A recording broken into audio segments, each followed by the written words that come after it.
अस्सलाम वालेकुम।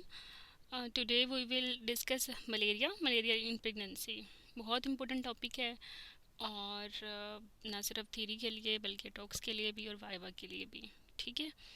और इसके अलावा आपके पीपीएससी एग्ज़ाम्स के लिए भी इम्पोर्टेंट है, तो इसको एक दफ़ा ही कर लो, अच्छे से कर लो। और हमेशा कोशिश करो कि ना हाई अचीवर्स बनो। ठीक है। तो जो भी टॉपिक प्रिपेयर करो उसको बेहतरीन अंदाज में करो कि थ्योरी भी कवर हो, टॉक्स भी और वाइवा भी। और ऐसा करने से ये नहीं है कि यू विल फील कि भाई थ्योरी तो पास नहीं हुई, we are wasting our time. मेरे जो भी स्टूडेंट्स हैं, if they follow my this single tip, तो they become better than others, थोड़े क्लिनिकली साउंड हो जाते हैं।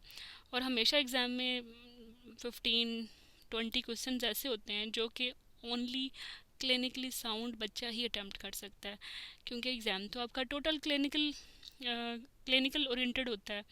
और वो जो आपके एमसीक्यूज़ होते हैं वो तो पेशेंट्स होते हैं। ठीक है। तो और ये 20-15 जो क्वेश्चंस होते हैं, अगर इसका आपको एज मिल जाए तो you can easily score 75% plus. तो हमेशा कोई भी टॉपिक अच्छे से ऐसे क्या करो। अच्छा, मलेरिया की दो गाइडलाइन है आरसीओजी की, लेकिन दोनों ही सीपीएसपी के एग्ज़ाम को कवर नहीं करती, क्योंकि हमारे लिए तो एंडेमिक है ना ये। और एंटीबायोटिक इसके एंटी मलेरियल रेजिस्टेंस भी है काफ़ी ज़्यादा। और मलेरिया के बाद जो एनीमिया हो जाता है उसकी वजह से, पुअर सोशो इकोनॉमिक स्टेटस की वजह से, जैसे टीबी, डायबिटीज़, एनीमिया, ये बियॉन्ड गाइडलाइन आते हैं एग्ज़ाम में। तो मलेरिया भी गाइडलाइन से ज़्यादा ही आता है, तो सिलेबस ज़्यादा है इन 4-5 टॉपिक्स का। तो I will try to cover those aspects as well जो गाइडलाइन से कवर नहीं हो सकते। ठीक है। अच्छा, क्वेश्चंस मलेरिया के जो पॉसिबल हैं, जो एग्ज़ाम में आए हैं, जो भी मैंने आप लोगों का पूल जो है वो अरेंज किया है, तो उसमें यही होता है कि मलेरिया डेंगू का डिफरेंस, इनकी प्रेजेंटेशन का या इनके बाकी एस्पेक्ट्स हैं, I will tell them later on. और फिर anti malarial drugs, mechanism of action as prophylaxis and as as therapeutic, और फिर इनके साइड इफ़ेक्ट्स, और फिर प्रेगनेंसी में कौन कौन सी सेव है। ये तो 90% क्वेश्चन इस पे ही आते हैं, एंटी मलेरियल ड्रग्स पे। फिर G6PD पे 2-3 क्वेश्चन आ जाते हैं। फिर एनीमिया क्यों होता है और किस टाइपिंग का होता है मलेरिया में, नार्मोसिटिक नार्मोक्रोमिक होता है, ये पूछ लेते हैं। ठीक है। तो इसके अलावा फेल्सीपेरम क्यों इतना ज़्यादा ख़तरनाक है। अच्छा, फेल्सीपेरम जो है वो आरबीसी की सारी स्टेजेस पे जो है एक्ट करता है। बाकी जो होते हैं वो कोई ओल्ड आरबीसी पे एक्ट करते हैं, कोई रेटिकुलोसाइट्स पे या इमेच्योर पे। ठीक है। तो ये कुछ क्वेश्चंस हैं जो कि बियॉन्ड गाइडलाइन आते हैं। तो चलें स्टार्ट करते हैं। सबसे पहले तो डेंगू जो है उससे डिफरेंसेस देख लेते हैं। डेंगू वायरस है और ये जो मलेरिया ये पैरासाइट है। ठीक है। तो एक बड़ा डिफरेंस ये है, मच्छरों के नाम भी डिफरेंट है। डेंगू एजिप्टीज़, एडीज़ एजिप्टियाई, मलेरिया जो है वो एनोफेलस। दोनों की ब्रीडिंग भी डिफरेंट है। जैसे डेंगू के जो मच्छर हैं वो फ्रेश वाटर के मच्छर हैं, और जो मलेरिया का मच्छर है वो स्टैगनेंट वाटर का मच्छर है। ये इंपॉर्टेंट क्वेश्चन है, ये आ जाता है एमसीक्यू। और इसके अलावा डेंगू जो है वो सिम्टोमेटिक ट्रीटमेंट करनी है, कोई एंटीबायोटिक एंटीवायरल नहीं देनी, जबकि मलेरिया में हम एंटी मलेरियल दे सकते हैं। ठीक है। प्रेजेंटेशन भी डिफरेंट है। सिम्टम्स में जो हैं डेंगू के वो abdominal pain, nausea, vomiting, diarrhoea, ठीक है, कॉन्स्टिपेशन, ड्राई कफ, मतलब अजीब से ही हैं। बट जो मलेरिया है उसके टिपिकल प्रेजेंटेशन है, जैसे कि एक पैटर्न के साथ फीवर आना, high grade with chills, jaundice हो जाना। ठीक है। मलेरिया अगर मल्टी आर्गन इन्वॉल्वमेंट होगी है, सीएनएस इन्वॉल्वमेंट होगी है, तो फेट्स के साथ आ जाना, जल्दी पिक हो जाता है। और लो लेवल होता है इसको सस्पेक्ट करने का, तो इसलिए भी जल्दी पिक हो जाता है। अच्छा, जो डेंगू है उसको डायग्नोस करने के लिए आपको सीरोलॉजी करानी पड़ती है, एंटीबॉडीज़ देखने पड़ते हैं, जबकि मलेरिया के लिए आपको ये थिक एंड थिन फिल्म बनाते हैं कि इसके पैरासाइट्स हैं या नहीं। अच्छा, ओके, तो यही डिफरेंसेस आते हैं दोनों के। अच्छा, फिर इसकी जो प्लाज्मोडियम की 4 स्पीशीज़ हैं, मलेरी, ओवेल, वाइवेक्स, नोसाई और फेल्सीपेरम। फेल्सीपेरम सबसे मनहूस है। वेरिएबल है इसका फीवर, हर 1 से 2 दिन के बाद आता है। इसका नाम है मेलिग्नेंट टर्शियन फीवर, बाकी आप भूल जाएं। ठीक है। डायग्नोसिस थिक फिल्म पे तो पता चल जाता है कि आरबीसीज में पैरासाइट बैठा है कि नहीं बैठा, और थिन फिल्म से ही पता चल जाता है कि कौन सा वाला बैठा हुआ है। ठीक है। अच्छा, इसके अलावा अगर डायग्नोस करना है और पेशेंट में क्लिनिकल सिम्टम्स हैं बट फिल्म पे नहीं आ रहे, तो फिर आपने 3 फिल्म्स रिपीट करवानी है 12 से 24 घंटे के इंटरवल के बाद। अगर ये तीनों नेगेटिव हैं तो फिर आप कहोगे कि मलेरिया नहीं है। अच्छा, अगर आरबीसीज मोर देन 4% इन्फेस्टेड हैं तो नॉन प्रेग्नेंट स्टेट में ये मलेरिया होता है, सवेयर मलेरिया। बट प्रेगनेंसी में तो मोर देन 2% भी आ जाएँ तो हम कहते हैं ये सवेयर मलेरिया है। ठीक है। सवेयर मलेरिया की प्रेजेंटेशन ये देख लो। इसमें पेशेंट को impaired consciousness, respiratory distress, oedema. Respiratory distress oedema lung involvement की वजह से, मतलब मल्टी ऑर्गन इन्वॉल्वमेंट हो गई है, क्योंकि ये जो है ना चिपक जाते हैं कैपिलरीज में, ब्लड नहीं जाने देते। ब्लड नहीं जाएगा तो मल्टी ऑर्गन फेलियर होगा ना, इसी वजह से स्प्लीन की छोटी छोटी कैपिलरीज भी ऑक्लूड हो जाती हैं, और वो मतलब तोड़ फोड़ मचा के वो स्प्लीन जो है उसकी बड़ी हो जाती है। स्प्लीन का बड़ा होना ज़्यादा सेंसिटिव और स्पेसिफिक है for malaria as compare to liver. इसके अलावा सर्कुलेटरी कोलैप्स हो जाएगा क्योंकि हेमोलिसिस करवाते हैं स्पेसिफिकली। फेल्सीपेरियम हेमोलिसिस के साथ भी सेंसिटिव है, और ये प्लेसेंटा में भी जो है वो रह जाता है। ये ओनली वो इन चारों में से वो अकलौता है जो कि प्लेसेंटा में भी चला जाता है। कंजेनिटल मलेरिया भी हो जाता है। जॉन्डस हो गया और हीमोग्लोबिन यूरिया हो गया। ठीक है। लैब में एनीमिया आ जाएगा, नार्मोसिटिक, नार्मोक्रोमिक, टिपिकल जो होता है इसका पैटर्न ये होता है। ये एमसीक्यू भी है। थ्रोम्बोसाइटोपिनिया हो जाता है, हाइपोग्लाइसीमिया हो जाता है, some time anti malarial drug के बाद भी हो जाता है। क्यूनिन के साथ हाइपोग्लाइसीमिया बहुत स्पेसिफिक है। एसिडोसिस हो जाता है, मतलब लैक्टेट लेवल ज़्यादा हो जाते हैं और रीनल इम्पेयरमेंट हो जाती है। ठीक है। अच्छा, इसके अलावा एलजिड मलेरिया क्या होता है? ग्राम नेगेटिव सेप्टिसीमिया, मतलब एक तो मलेरिया हो गया, दूसरा ग्राम नेगेटिव जो इन्फेक्शन है वो हो जाए तो उसे कहते हैं एलजिड मलेरिया। बिललेस मलेरिया होता है जब जिसमें लिवर इन्वॉल्वमेंट होती है, और सेरेब्रल मलेरिया मतलब सीएनएस इन्वॉल्वमेंट। प्रेगनेंसी में ये इमरजेंसी है। अगर अनकॉम्प्लिकेटेड है मलेरिया तब भी एडमिट करना है, अगर सवेयर भी है तब भी एडमिट करना है, बट सवेयर में आपने आईसीयू में एडमिट करना है। अनकॉम्प्लिकेटेड में एडमिशन की रीज़न ये है कि पेशेंट दवाई खा ले, क्योंकि दवाइयों के साइड इफ़ेक्ट इतने ज़्यादा होते हैं कि वो खाती नहीं है, तो सिर्फ ये है कि आप ऑब्जर्व थेरेपी के लिए एडमिट कर लेते हैं। ना माने तो फिर छोड़ भी देते हैं। ठीक है, लेकिन एमसीक्यू के लिहाज से एडमिट कर लें। लाइफ साइकिल मलेरिया का ये होता है कि एक तो वो मच्छर के पेट में होता है, स्लाइवरी ग्लैंड्स में चले जाते हैं ये पैरासाइट जो होता है, वहाँ जो है ये स्पोरोजाइट्स होते हैं वो ब्लड में आ जाते हैं जैसे ही वो मच्छर काटता है। और फिर उसके बाद अभी ब्लड में, अगर सिर्फ ब्लड में ही है ना स्पोरोजाइट्स, तो अभी लिवर में एंटर नहीं हुए, तो यहाँ हम कीमोप्रोफाइलेक्सिस दे सकते हैं। ठीक है। ट्रैवलर्स प्रोफाइलेक्सिस कहते हैं इसे। बट अगर हेपेटिक में आ गए तो फिर क्या करेंगे? पैरासाइट लिवर के पैरेन्काइमा में चले जाएंगे और इन्वेड करते रहेंगे। अच्छा, फिर यहाँ तक पेशेंट ना एसिम्टोमेटिक होता है, लेकिन जैसे ही आरबीसीज में एंटर होते हैं ना, और इन ये जो ज़्यादा हो के मीरोजाइड्स इनकी माइटोसिस होने लग जाती है, तो फिर ये रप्चर कर देते हैं आरबीसीज को। फिर जब ये रप्चर होता है तभी पेशेंट को फीवर होता है पैटर्न के साथ ना, एक फॉलो करते हुए। और सेक्सुअल फॉर्म्स इनकी हमेशा मच्छर के पेट में ही होती है, बस ये देख लें आप।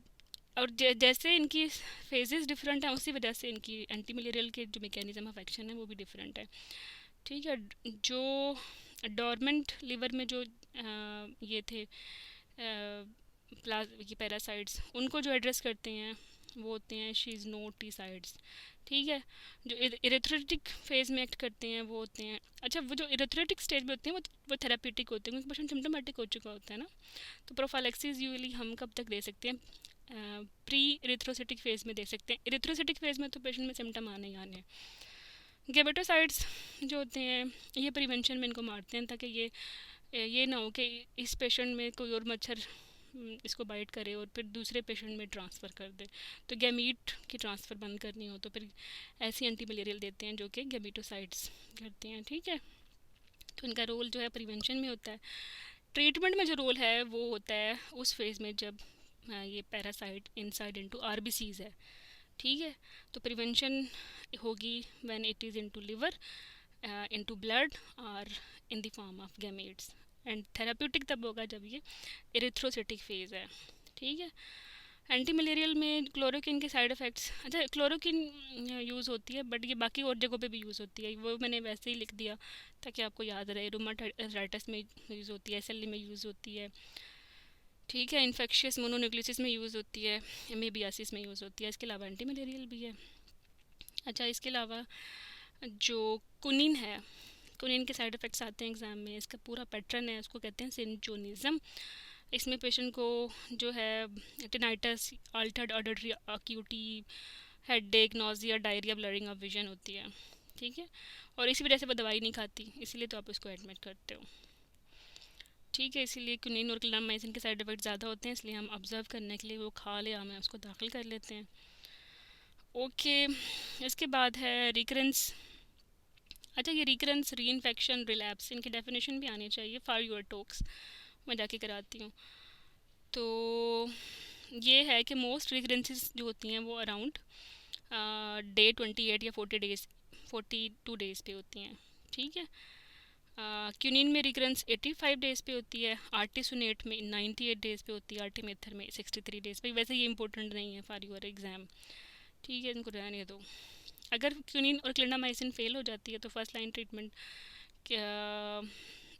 जो है ये फर्स्ट लाइन ट्रीटमेंट ही है। अगर ये फेल हो जाती है तो फिर आपने ये आर्टोसिनेट और पाइपराक्यून दे सकते हैं, और ये मल्टीपल रिकरेंट इन्फेक्शन में दे सकते हैं। ये MCQ आया कभी नहीं, लेकिन फिर भी याद कर लें कि फ़र्स्ट लाइन क्या है, रेजिस्टेंट हो जाए तो क्या है। ठीक है। ये ड्रग एंड डोजेज लिखी हुई हैं अकॉर्डिंग टू स्पीशीज़ कि रेजिस्टेंट वाइवेक्स में क्या करना है। ड्यूरिंग प्रेगनेंसी जो है रिकरेंस को रोकने के लिए क्लोरोक्विन देते हैं oral 300 milligram weekly until delivery. ये इंपॉर्टेंट, ये MCQ है प्रेगनेंसी वाला। अच्छा, फिर इसके बाद ये G6PD माइल्ड लिखा हुआ है, साथ में प्रामाक्विन लिखा हुआ है, क्योंकि G6PD अगर सवेयर हो ना किसी में तो उसमें प्रामाक्विन देने से G6PD ज़्यादा ग्रेवेट हो जाता है, ज़्यादा हिमोलिसिस हो जाती है। ये MCQ भी आता है कि G6PD के पेशेंट सिम्टोमेटिक है तो कौन सी एंटी मलेरियल नहीं देनी, वो प्रामाक्विन नहीं देनी। हाउएवर इन माइल्ड हम दे सकते हैं। ठीक है। G6PD में एक तो यही क्वेश्चन आता है प्रामाक्विन का कि सवेयर में नहीं देनी एज प्रोफाइलेक्सिस। दूसरा क्वेश्चन आता है कि ये जो है प्रिवेंटिव भी है, मतलब अगर किसी पेशेंट में G6PD डेफिशिएंसी है तो उसमें मलेरिया की सिविरिटी कम होती है, क्योंकि जिस स्टेटस में प्लाज्मोडियम ने ग्रो करना होता है वो सूटेबल नहीं है G6PD डेफिशिएंसी अगर किसी को हो तो। ठीक है। उनमें ज़्यादा ऑक्सीडेटिव स्ट्रेस होता है तो ये मच्छर नहीं, ये प्लाज्मोडियम वहाँ ग्रो नहीं करता, तो ये प्रोटेक्टिव है।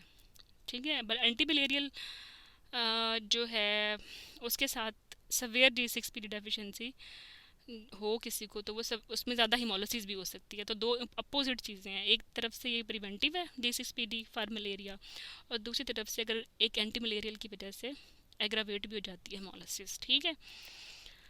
क्लोरोक्विन हम देते हैं वाइवेक्स में, वेल में, मलेरिया में, और प्रामाक्विन जो है should not be used in pregnancy. ठीक है। हमने क्लोरोक्विन यूज़ करनी थी।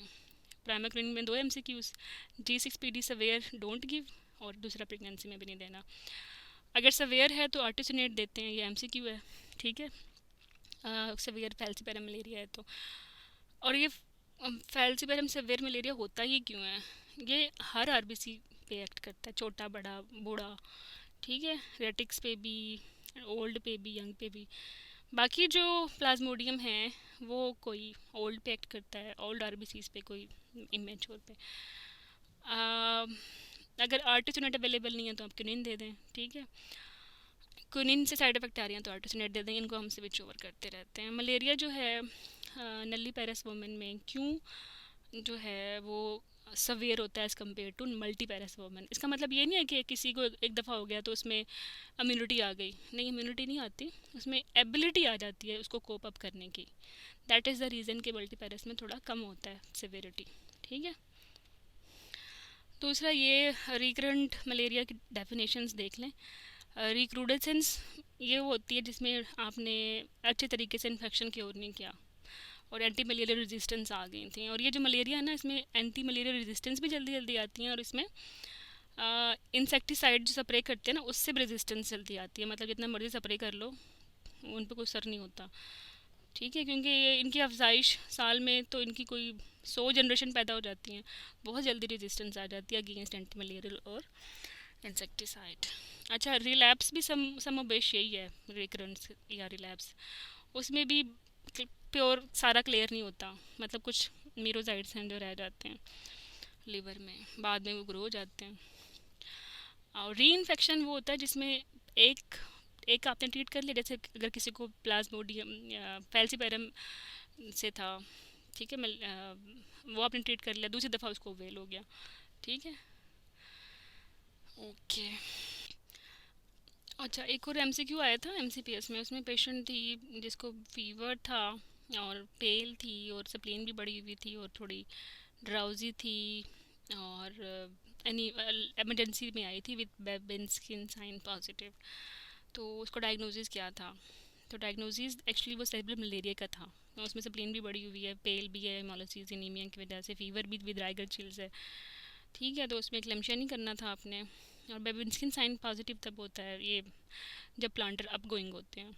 ठीक है, और ऑब्वियसली सेरेब्रल मलेरिया में हेमरेज होता है, तो पॉजिटिव हो सकते हैं किसी भी सीएनएस ट्यूमर में और इंट्रावेंट्रिकुलर हेमरेजेस में। ठीक है, या डीमा में। दूसरा, ड्रग भी पूछी हुई थी एक क्वेश्चन में, ये एफसीपीएस का रिकॉल है, उसमें इन्होंने यही प्रेजेंटेशन थी और उसमें आपने सवेयर सेरेब्रल मलेरिया में कौन सी ट्रीटमेंट देनी थी, सारी की सारी प्रोफाइलेक्टिक थी। एक तो वो प्रेग्नेंट भी थी इसलिए प्राइमा नहीं देनी, क्लोरोक्विन नहीं देनी, तो सवेयर में आपने क्या देना है, आर्टिसोनेट ही देना है ना। ठीक, if it is not in option then quinine. और क्यूनिन के साइड इफ़ेक्ट में भी पूछ लेते हैं, वो हाइपोग्लाइसीमिया, इसीलिए हमेशा इसको 5 या 10% डेक्सट्रोज के साथ देते हैं। तो ये जो भी क्लिनिकल क्वेश्चंस थे वो मैंने इन छोटे से कार्ड में करा दिए आपको।